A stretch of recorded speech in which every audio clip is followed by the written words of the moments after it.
I know, Pluto is in Aquarius. It's the news of 2024. And here I am, second week in a row. I still want to talk about Pluto in Capricorn. And I have a very good reason. Please make sure, I don't want to repeat myself because I want to stick to 30 minutes and no longer if I can help it. And there's so much to say. So please check my last week's video where I talk about that. I'll just quickly remind you here that between 21st of January and 2nd of September is the best time to start to look at what Pluto in Capricorn since 2008 for the last 15 years has been doing to your chart.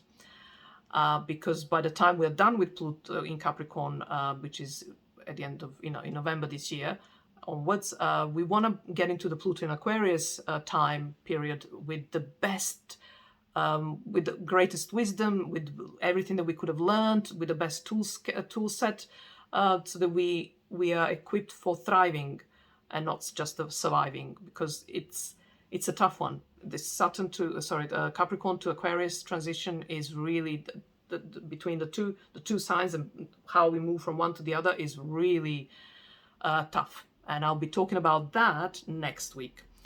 So make sure, because this is part of a series on this transition between Capricorn and Aquarius, Pluto's transition. So there will be at least 1 or 2 more videos on that subject. But in this week's video, I want to talk about specific transits of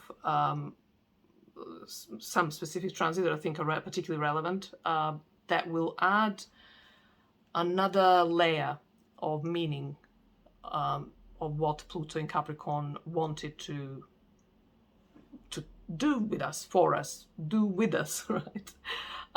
How did he want to change us? What were his lessons? What were his challenges and messages? And yeah, so I want to start with Saturn, because Saturn rules Pluto in Capricorn, because Saturn rules Capricorn. So while Pluto was in Capricorn, Saturn was its ruler. So I want to look at where was Saturn, what was Saturn's journey between 2008 and the end of 2024. And I can tell you it's between Virgo and Pisces. So Saturn went from Virgo all the way to Pisces through Libra, Scorpio, Sag, Capricorn, and now Aquarius. So that's the journey. So what you want to do is look at your chart and see what are these houses for you. So I'll talk a little bit about the signs, but then you will obviously have another layer to consider, which is the houses. Where is this in your chart? So the Virgo Pisces axis, and there's also another video which I'll try to remember to link below, which is it's okay to be bad, about Virgo and Pisces, and it's actually really relevant. But in a nutshell, it's about how we reconcile, how we live with this being stuck in our 3D bodies. So from Virgo's perspective, we are only seeing our material world, and the earth, right, and our bodies and all that. And so and we are acutely aware, because we are opposite Pisces, and we are like with the red, what's that expression, red thread connected to Pisces as a Virgo, right?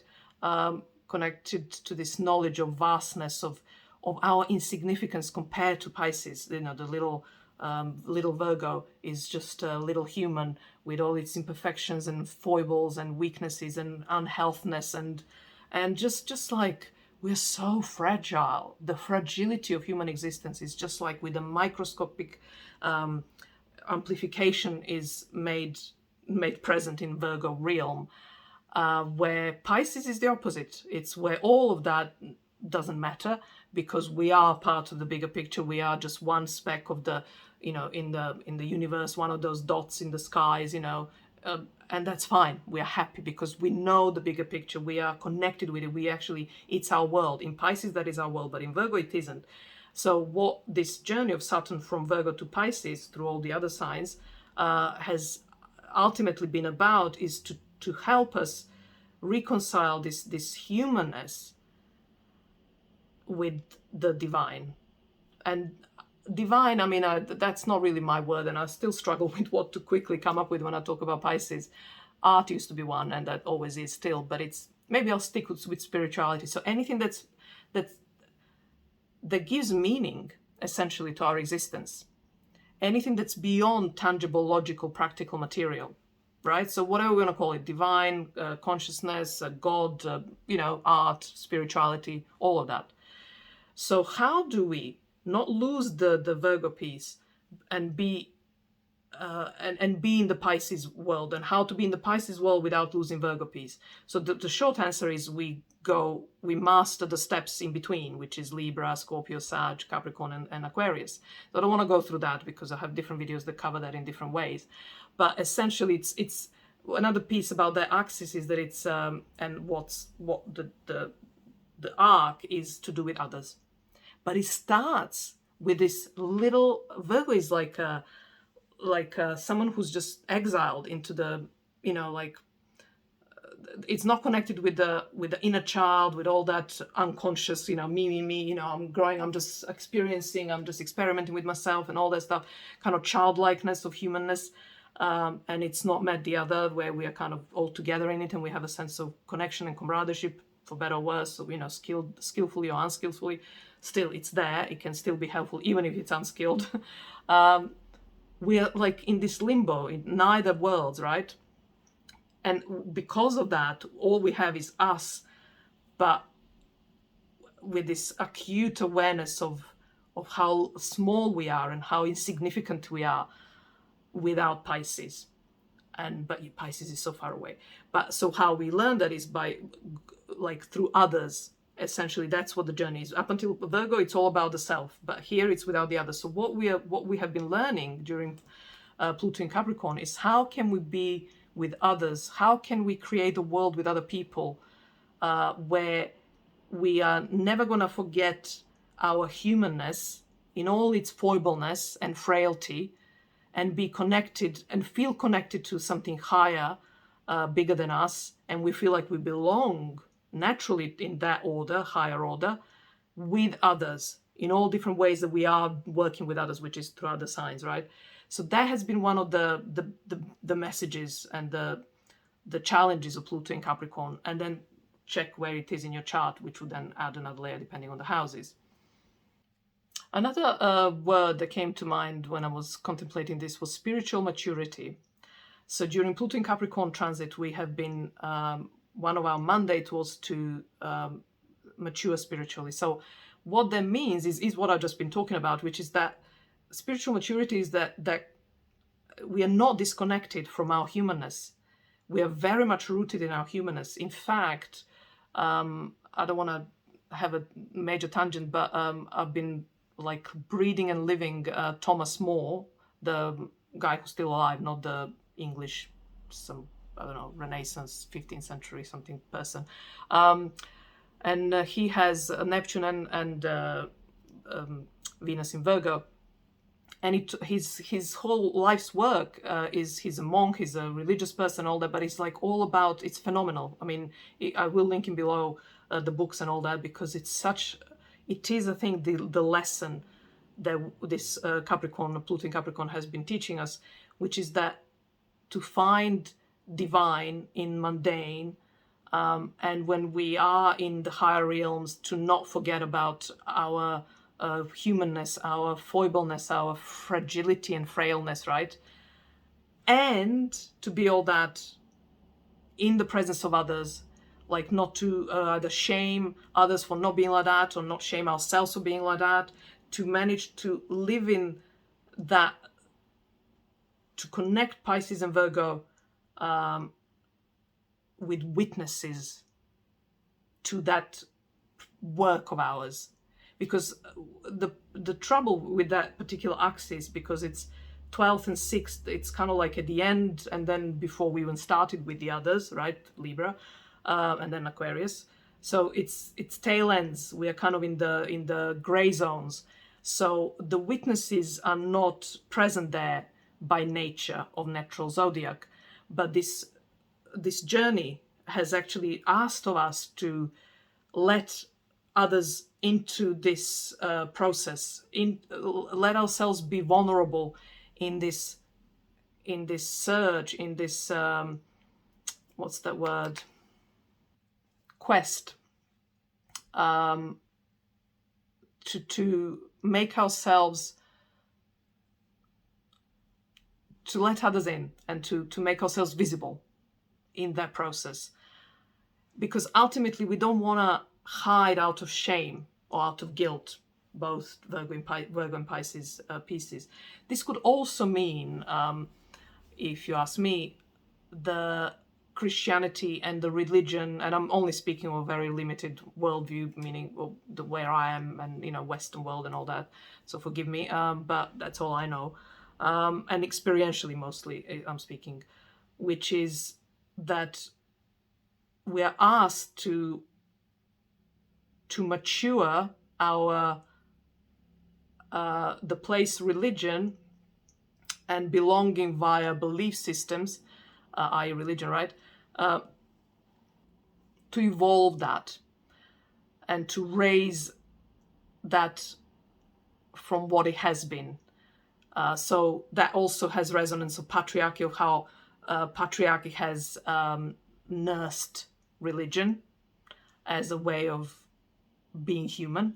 And so this transit, which has also been, the downfall of patriarchy, Pluto in Capricorn, that's partly its purpose, that to crumble our old ways of doing religion and being religious and being spiritual in a way that Thomas More speaks of. And I'll end on that note on this particular transit.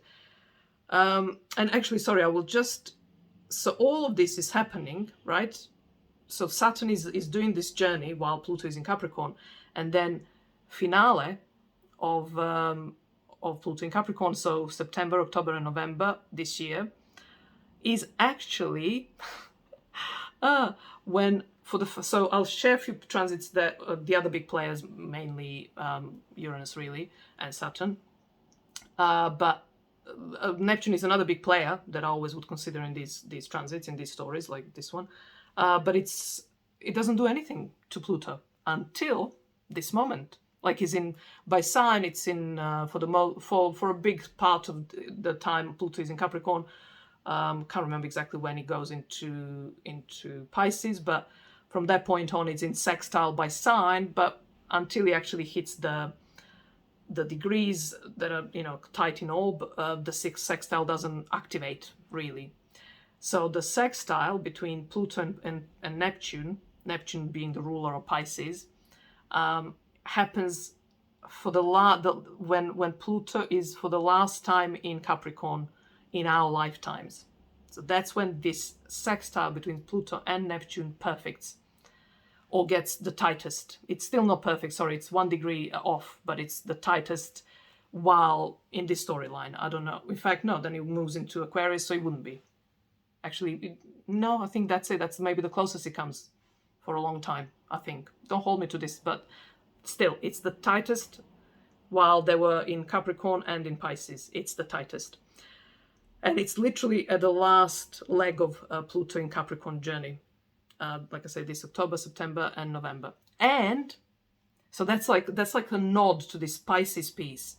So it's coming from the Neptune. Like the blessing is coming from the Neptune to say, come on, you have done well. You have done well by elevating spirituality above religion. And I don't mean to talk down religion per se, but if it's a dogma, then yes. If it's a members club, then yes, I would talk it down. I would consider it a lesser frequency, maybe lower frequency of communal gathering. And then yes, I was gonna just add one last piece there. In November this year, so by the end of this transit, when the Neptune Pluto perfect the sextile, Saturn goes direct in Pisces. So it's like, do you see what I mean? It's like everything is going check, check, check. Well done, well done, well done. I feel like we're being supported in this journey from Virgo to Pisces, as I just talked about. Okay, so not too bad. I'll hopefully finish this within 30 minutes. Other transits I wanted to talk about are also to do with Saturn. So in 2010, we have last quarter square between Saturn and Pluto. So Saturn is at 0 degrees hold on, 0 degrees Libra, opposite Uranus at 0 degrees Aries, both squaring Pluto at 3 degrees Capricorn.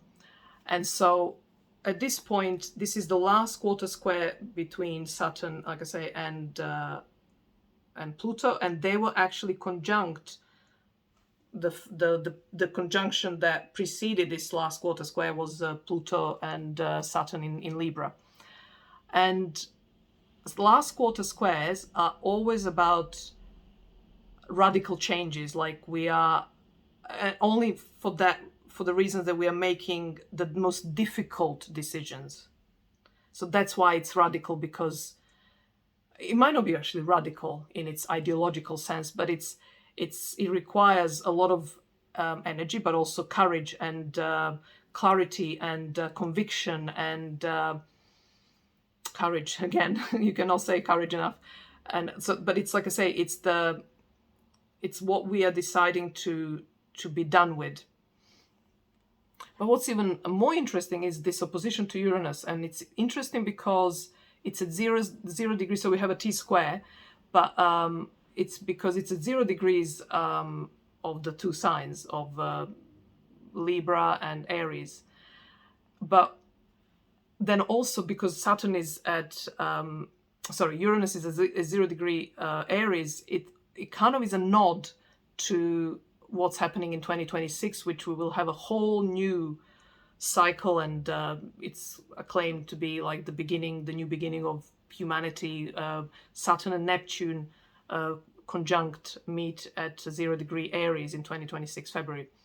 And so I feel like this is, so far I talked about this spirituality piece. So now I think another message that's coming through strongly is on this cardinal axis, particularly at this stage, 2010, right?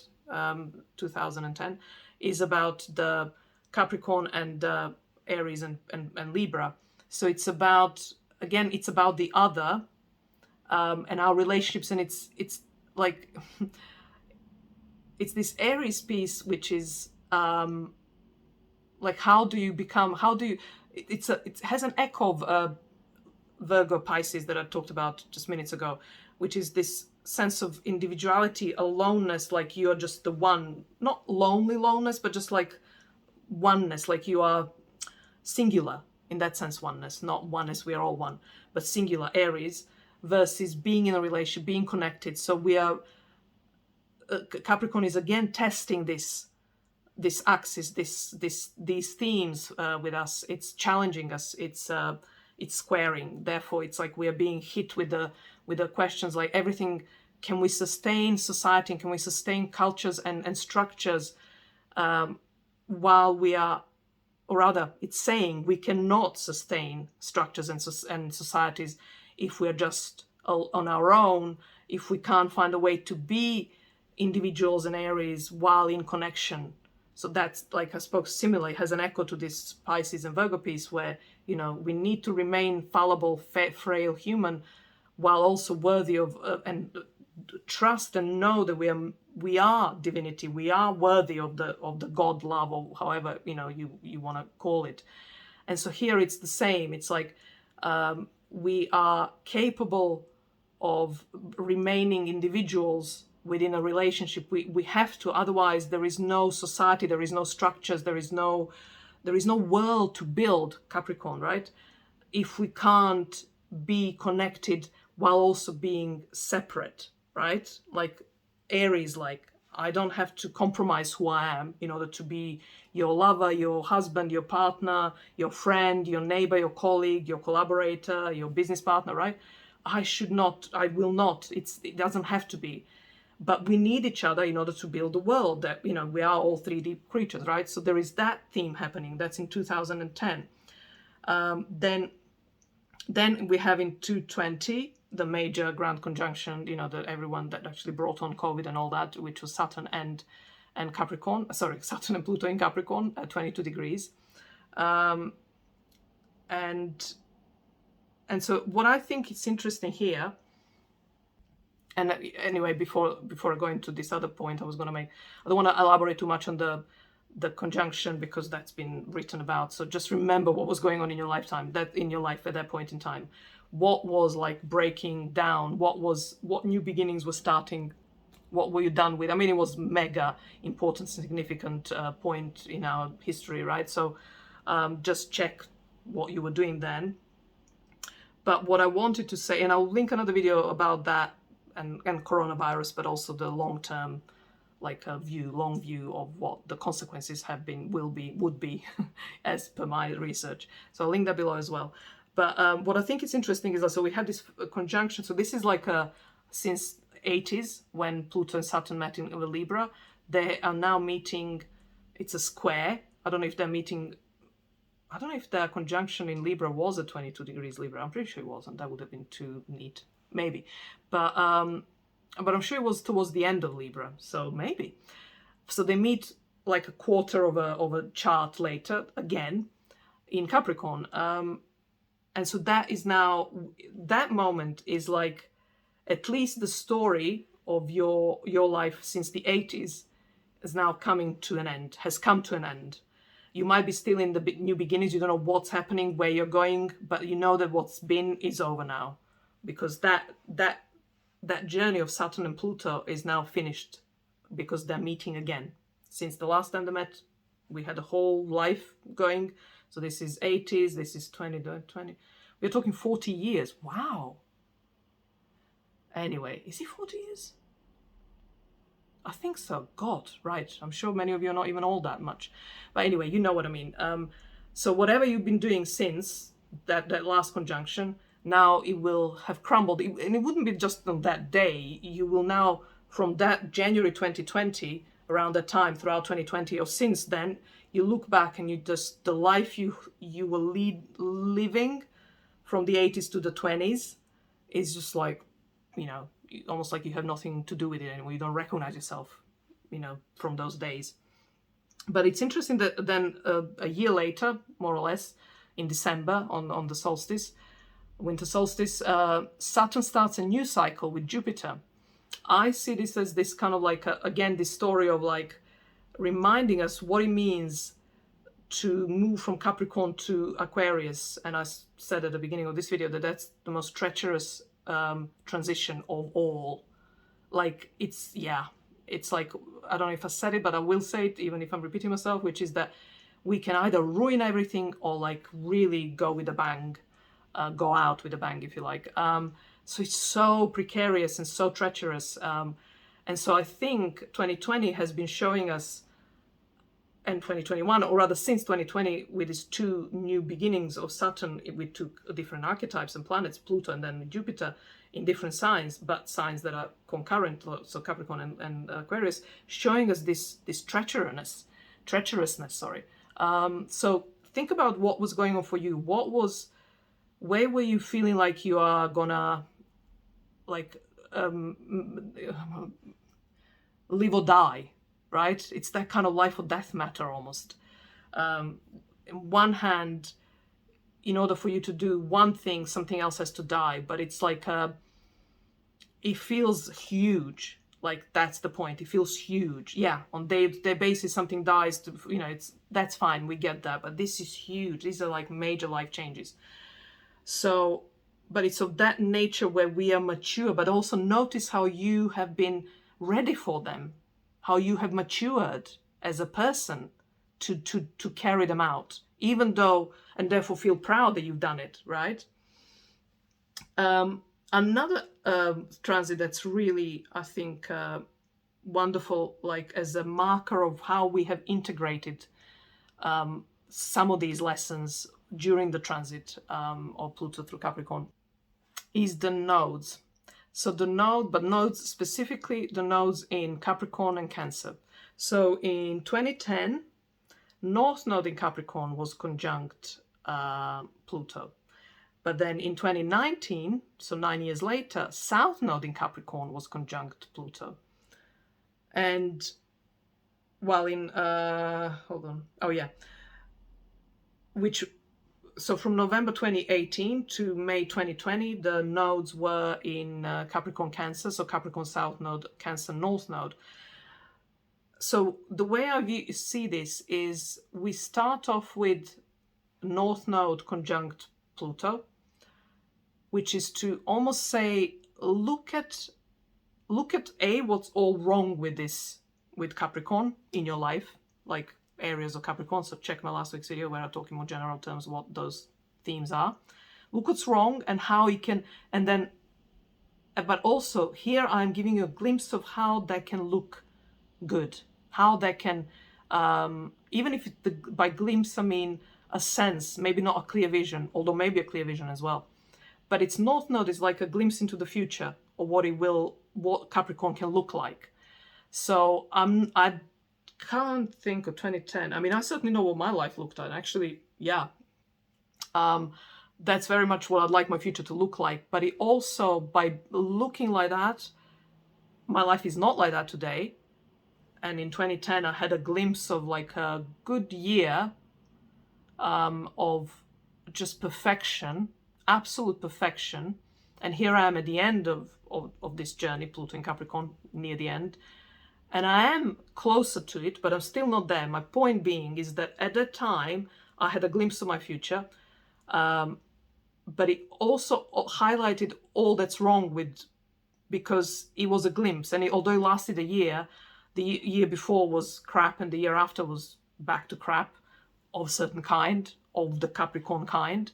But I had a glimpse. So we were given that, but then it was taken away from us, like in 2019, when South Node was conjunct Pluto. So it brought up flashed out, like with the hose, the fire brigade type of hose, the water pressure, flushed out all that's wrong with Capricorn.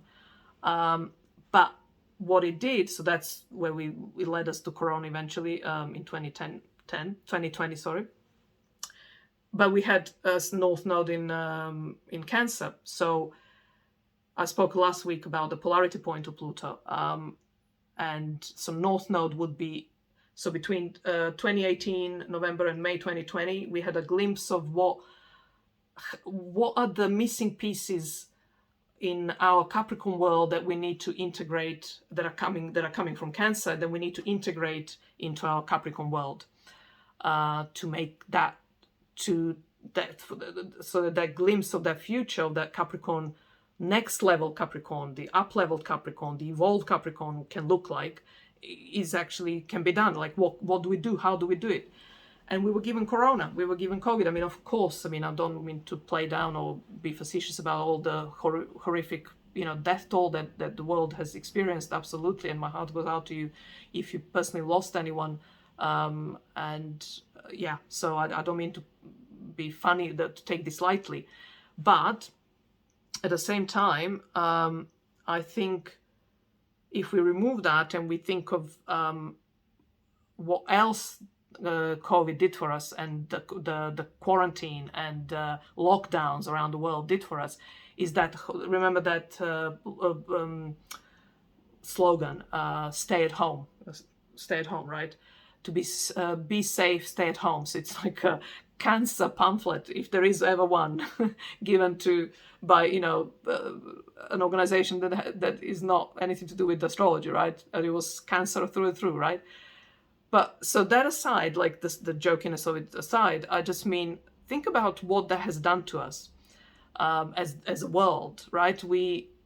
I know so many stories of people who, because they were forced to, either they had to leave jobs, or they were sacked, or they just lost their jobs, right? Or they had to work from home, or that didn't go back to the work they used to have because they found a better way of living, even whether that meant paring down Capricorn, like expenses. What's the expression when you're not spending, you just downsize, right? So that's Capricorn, like we're taking away, we're subtracting.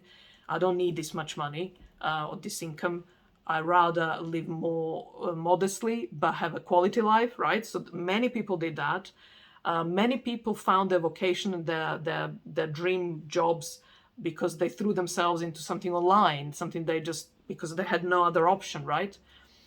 Ultimately, COVID, amongst other things, and obviously horrific things, the upside of COVID and those couple of years,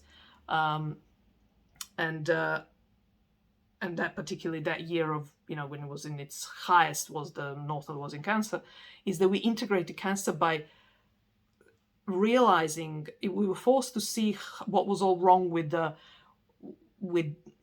systems that we had in place to support our livelihood and our families, Cancer, right? And that there must be another way, and we were forced to find another way, which ended up being far more pleasurable and heart-led and heartfelt for many of us. And so we, for the first time, can say that we, so many of us can say that the work actually makes us happy. What we do makes us happy. We have essentially, not all of us, the world is far from being sorted. And I ultimately don't like speaking of the world. I always like to, come from the kind of person's point of view, the agency that we all individually have, and therefore we do create the world from that point, from that perspective. So from that perspective of an individual, we are creating a society. We have started to create a society where Cancer and Capricorn will be better integrated. So, the world of work and status and career and success is not anymore measured by some external only sort of metrics that are too far removed from one's heart, one's home, one's sense of belonging, one's sense of need to be soft and cared for, and to just be happy, like a simple human happiness, which is what Cancer is, like just happy to be in the world, like with the people you love, people you care for, people that care for you, the connections that you have nurtured and cultivated, all of that Cancer deliciousness, to be next to, infused with, or by, with the work, with the public service that all of us want to do, because we all have a Capricorn and 10th house somewhere, and Saturn, although Saturn doesn't have to be service to others, depending where it is. But Capricorn and the 10th house we have. So we always have something that we are here to want to give to the world. But we are, Pluto in Capricorn has been teaching us, I believe, strongly, how to, from now on, do that with much more Cancer in us.